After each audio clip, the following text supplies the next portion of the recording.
Wajib tahu nih buat yang mau kuliah jurusan akuntansi.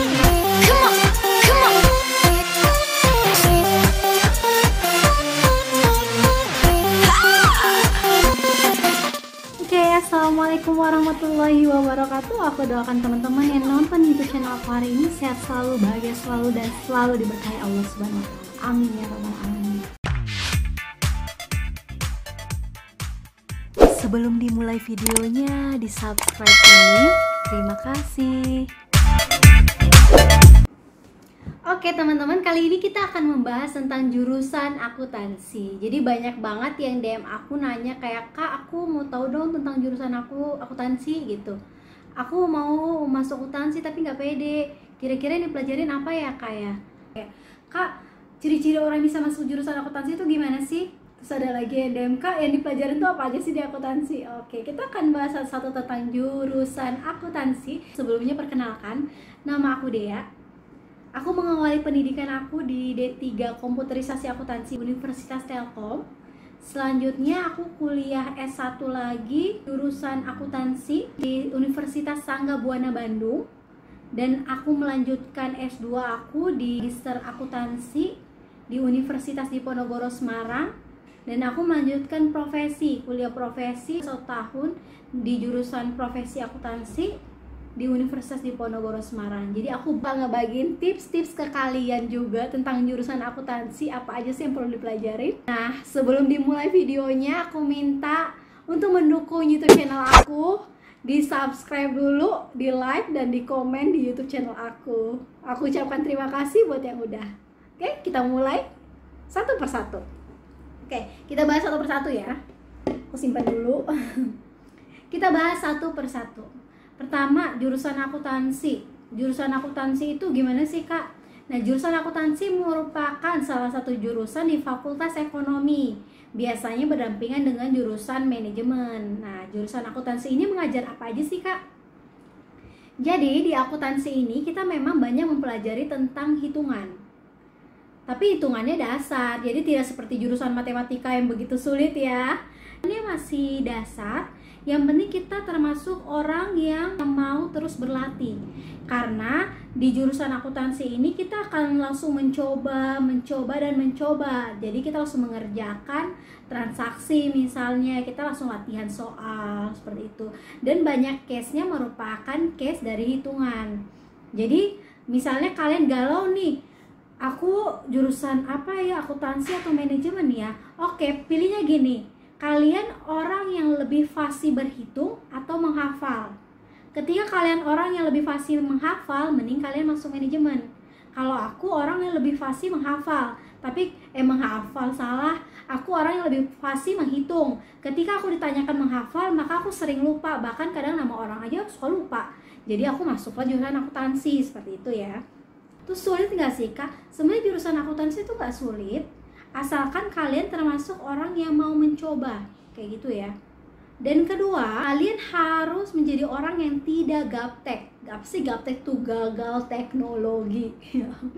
Jadi orang yang tidak mengerti tentang teknologi. Jadi jangan gaptek. Kita harus istilahnya pakai laptop, pakai komputer, pakai Excel, Word, PowerPoint. Udah harus dilancarin aja dulu sekarang. Misal gini, aduh berarti aku nggak bisa masuk dong, aku nggak bisa komputer. Tenang, yang penting kalian orang yang tadi yang pertama ya, balik lagi ke poin pertama, kalau kalian berani untuk mencoba hal-hal baru, silakan masuk akuntansi. Kayak gitu ya. Karena jurusan akuntansi ini jurusan yang sangat diminati. Saking diminatinya ya, ribuan orang lulus setiap tahunnya jurusan akuntansi. Jadi kalau misalnya kalian tidak punya keahlian, bagaimana bisa bersaing dengan mereka? Ya kan ya? Jadi mulai kepikir, oh iya juga ya. Nah, iya juga ya. Terus poin ketiga, mau belajar seumur hidup. Oh, ngeri banget ya. Ya, jadi jurusan akuntansi itu selalu update teman-teman. Contoh case yang sering update terbaru adalah pajak. Setiap tahunnya pajak selalu update. Ketika kalian mau menjadi seorang akuntan, kalian harus mau untuk belajar seumur hidup kalian. Seperti itu. Paling tidak, kalian harus memiliki sifat yang ingin mencoba hal-hal baru. selalu ingin berusaha, ingin mencoba hal-hal baru. Ketika passion kalian di situ, silakan masuk jurusan akuntansi. Aku sarankan ya, buat teman-teman yang mau kuliah, ngerti dulu dirinya, ngerti dulu passionnya. Jadi banyak ini loh, kita banyakin untuk mengerti diri kita sendiri dulu. Pahami diri kita, mengerti diri kita, pahami passion kita mau melangkah kemana, baru kita terjun ke sana. Kak, aku masih lulus SMA nih, aku nggak tahu mau masuk mana, tapi orang tua aku nyuruhnya akuntansi aja, soalnya banyak lapangan pekerjaannya. Iya teman-teman, lapangan pekerjaannya banyak, tapi lulusannya juga banyak. Jadi pastikan ketika kalian lulus dari jurusan akuntansi, kalian tidak sama dengan teman-teman kalian. Aku tidak membahas masalah IPK di sini, karena banyak case ternyata IPK tidak mempengaruhi hasil akhir di saat kalian bekerja. Seperti itu ya, IPK tidak mempengaruhi hasil akhirnya. Jadi mulai ngerasa ya kayak kok agak sulit ya.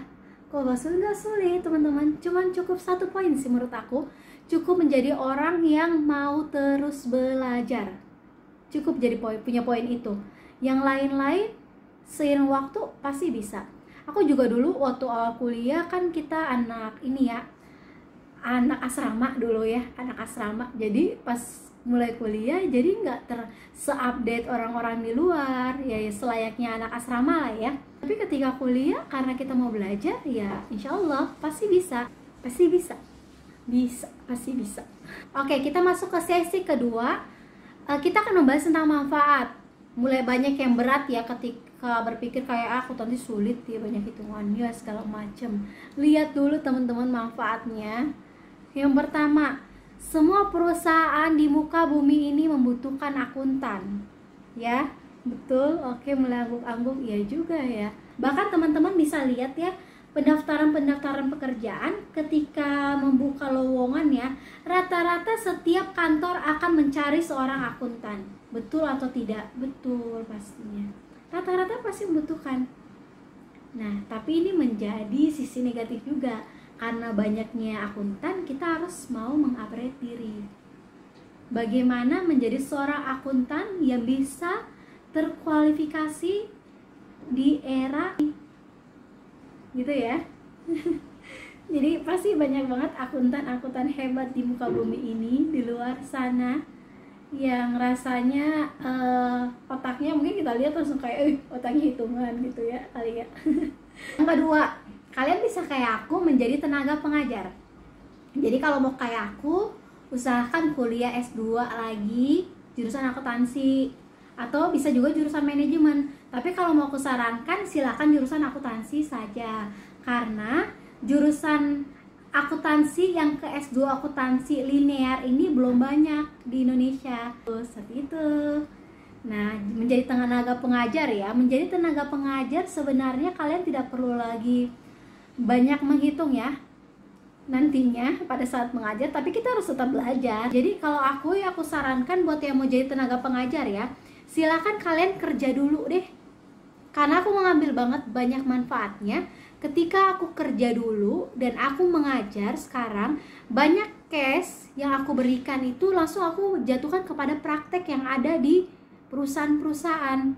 Jadi tidak hafalan doang nih, tapi kita langsung berbicara case, bagaimana di lapangan, bagaimana pengerjaannya, seperti itu. Oke, yang terakhir adalah menjadi akuntan profesi. Minum dulu kali ya. Oke, yang terakhir adalah menjadi akuntan profesi. Apa sih akuntan profesi? Jadi di akuntansi itu ada profesi macam-macam nih. Pertama, pajak misalnya ya. Pajak. Ada juga auditor. Kalian bisa menjadi tenaga konsultan. Nah, itu sangat bermanfaat dan banyak sekali dibutuhkan. Sekarang ya, berapa banyak perusahaan di Bursa Efek Indonesia? Berapa banyak dibutuhkannya KAP di Indonesia? Bahkan nih misalnya di Kota Kupang sendiri ya, misalnya aku case-nya di Kota Kupang. Di Kota Kupang sendiri belum memiliki kantor akuntan publik. Seperti itu. Berarti sebenarnya akuntan ini masih banyak loh lapangan pekerjaan yang dibutuhkan. Jadi masih terbuka lebar ya, meskipun lulusan akuntansinya banyak. Kayak gitu. Jadi semangat buat yang mau kuliah jurusan akuntansi. Jika ada pertanyaan lagi tentang akuntansi, silakan di kolom komentar. Aku akan buka sesi kedua. Oke? Sekian dari aku. Sebelum aku benar-benar tutup, jangan lupa di subscribe ya. Wassalamualaikum warahmatullahi wabarakatuh.